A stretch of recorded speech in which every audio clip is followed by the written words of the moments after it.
안녕하세요, 여러분. 오늘도 이제 수다를 떨기 위해서 왔는데, 여러분 그거 아세요? 5월 8일까지 스타벅스에서 디카페인이 2시부터 원 플러스 원입니다. 한 잔 사면 두 잔을 드립니다. 그래서 스타벅스 커피를 테이크아웃하고 퇴근했는데요.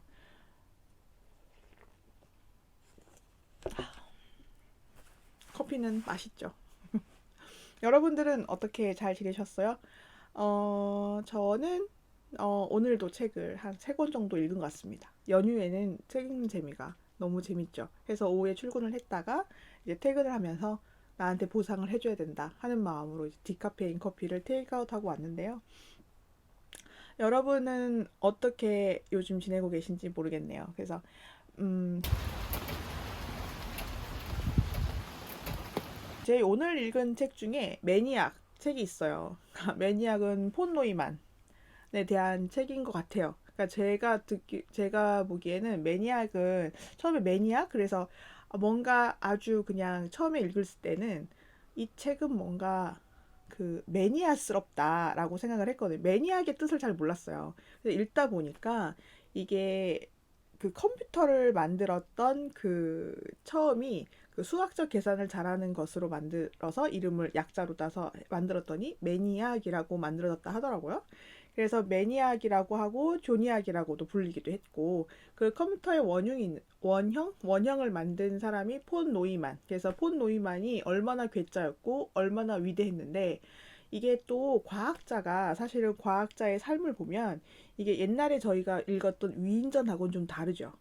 왜냐하면 위인전은 이 사람을 아주 좋아하는 편에 서가지고 이렇게 관찰을 하지만 사실은 제가 많이 힘들었던 건 위인전에서 너무 그 사람이 좋았던 것 같아요. 그런데 이 사람이 내가 자라서 이 사람에 대한 어떤 영화나 어떤 자료를 보면 이 사람의 괴팍한 점, 그다음 이 사람 인격적으로 좀 완벽하지 못한 점을 마주하게 되면 실망을 하게 됐던 경험이 있어요.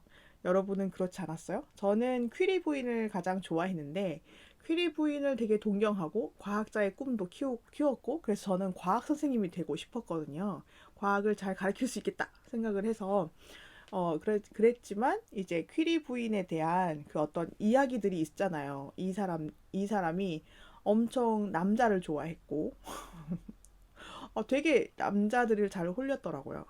홀렸다는 말은 좀 이제 판무파탈이었던 것 같아요. 그래서 어 이제 스캔들도 있었고 그리고 이런 점들이 좀 있다 보니까 제가 좀 실망을 하게 됐던 적이 있어요. 그래서 예전에는 왜 그랬는지 모르겠는데 다산정약용 선생님을 좋아해서 그런지 인격적으로도 완벽한 사람이 선생이다라는 어떤 집착이 있었던 것 같은데 사실 사람은 누구나 실수를 하고 누구나 어떤 자기 성격에 대한 흔들림이 있잖아요. 그게 안 흔들리면 사실 성인 군자겠죠?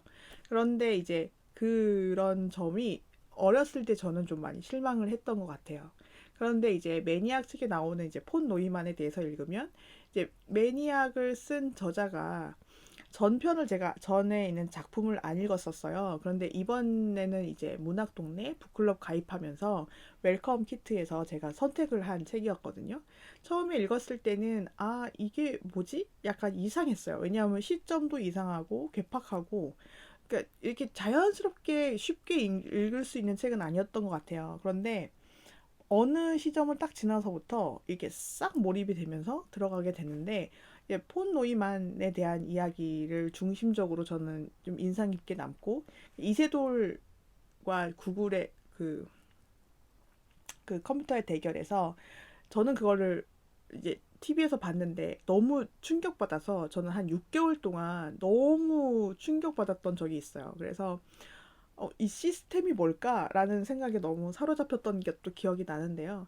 그래서 AI를 앞둔 AI가 5년 안에 이 세상을 많이 변하게 할 것이다라고 이제 일론 머스크가 이야기도 하기도 했었는데 그런 걸 보면 AI와 더불어서 이런 게 엄청 많이 변하는 그런 시대의 첫 단추를 끼우지 않았나 싶어요. 근데 저는 앨런 튜닝이라는 그 과학자를 좀 좋아했어서 그 이미테이션이라는 영화가 있었죠.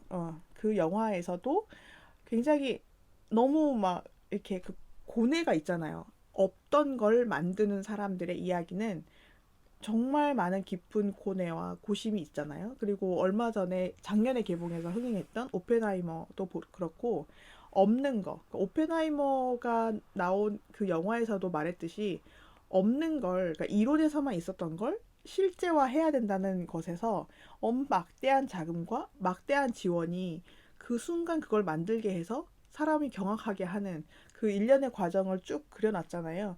그런 거와 비슷하게 이 책도 시사합니다. 서사합니다. 그래서 흐름이 오펜하이머와 비슷하게 느껴져요. 그리고 이 사람의 탐욕과 그 어느 시점에서는 궁금과 호기심이 넘어서서 탐욕으로 넘어서는 그 순간이 있는 것 같아요. 그 순간에서 그러니까 내가 노벨상을 받아야지, 내가 업적을 이루어야지 이런 것도 있겠지만 그런 것보다 순수하게 이걸 쫓다 보니 이제 거기에 빠져버리는 어떤 시점들이 다들 있는 것 같아요. 어떤 과학자마다. 그래서 이 책이랑 지금 힉스랑 같이 읽고 있는데 힉스에서도 그런 이론 물리학자들 이야기가 쭉 나왔고 이제 실험 물리학자로 넘어가는 파트만 남겨놓고 있는데 그래서 이론 물리학자들이 이론을 만들고 그 다음에 그 이론을 실험으로 나타내고 그 실험이 공고화되고 재규격화가 되면 이제 그것은 이 노벨상을 받는 이론이 된다고 해요. 그래서 그 과정에서 아주 수많은 세월 켜켜이 이제 이 논문이 밝혀 이 논문 이렇게 해가지고 결국에는 이제 통합이 되고 어 이게 정립이 되는 과정이 너무너무 심장 쫄깃쫄깃하거든요.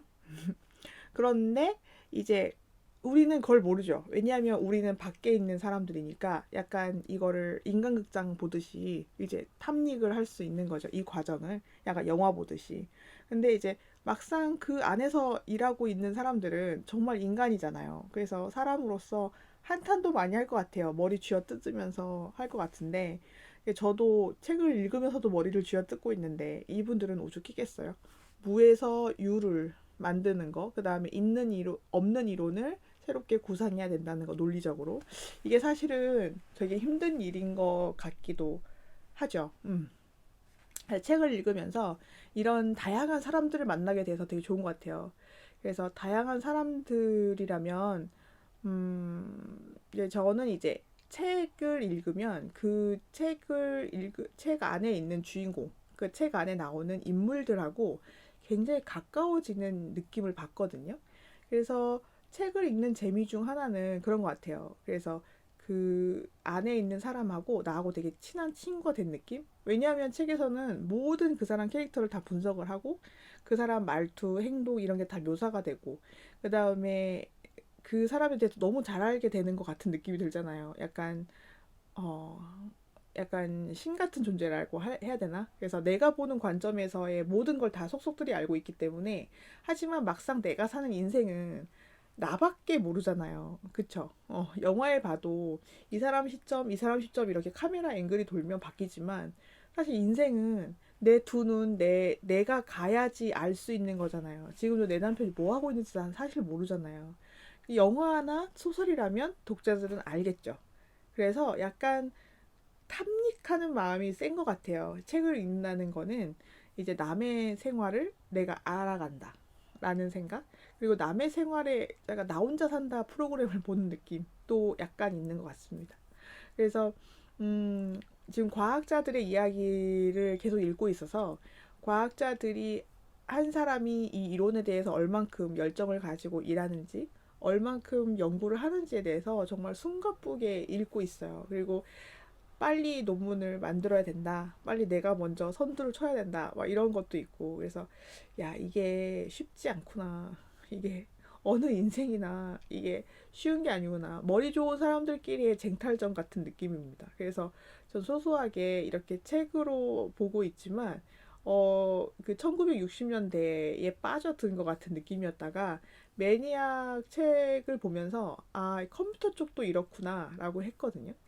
이미테이션 영화에서 보면 앨런 튜닝은 진짜 고민을 많이 하고 정말 힘들어 해요. 그런데 앨런 튜닝은 아쉽게도 이제 생을 좀 일찍 마감했잖아요. 그러니까 그분도 오펜하이머와 같이 이용당한 느낌이 없잖아 있어요.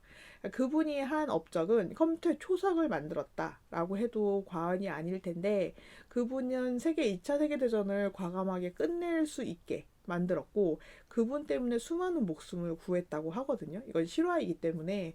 그런데 이분이 동성애자였어요. 그래서 동성애라는 이유로 이제 많이 구박을 받고, 그러니까 학계에서도 많이 이제 손가락질을 당하고 그랬나 봐요.